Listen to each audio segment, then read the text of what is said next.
Hey, eighth graders, we're finishing up Antony and Cleopatra this week. You have one goal, which is to read the rest of Act 5 and then write your narration on Act 5. It's 2 scenes.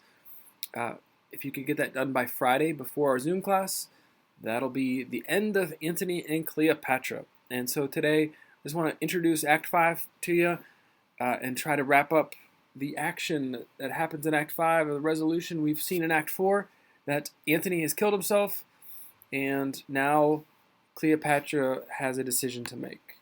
What's her choice? Is she going to make peace with Caesar Augustus Octavian, or is she going to go the same route as Antony and kill herself?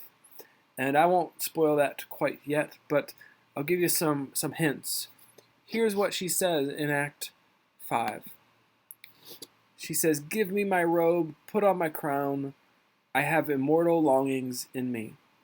And we can see here in this quote that she wants to be immortal. She wants people to remember her, to know her forever.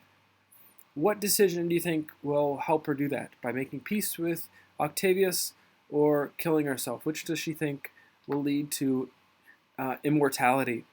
And we can have a discussion tomorrow about whether you think it's a smart idea or a dumb idea, what she does. But she says, immortal longings. She wants to be eternal. And I think that's something we can all relate to. We want to have a life that goes on forever and ever and ever. And we know that we were made for eternity. And we have that in our hearts.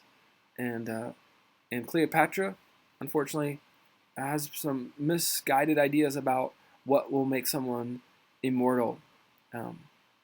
But she has the right impulse, which is to have a sense of wanting to be immortal, wanting to live forever. That's something I think we all can relate to.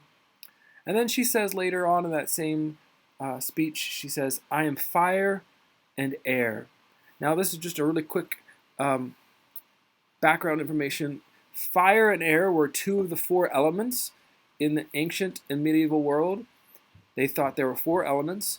Two elements were kind of heavy elements, water and earth, but fire and air were lighter, and so they would go up into the sky.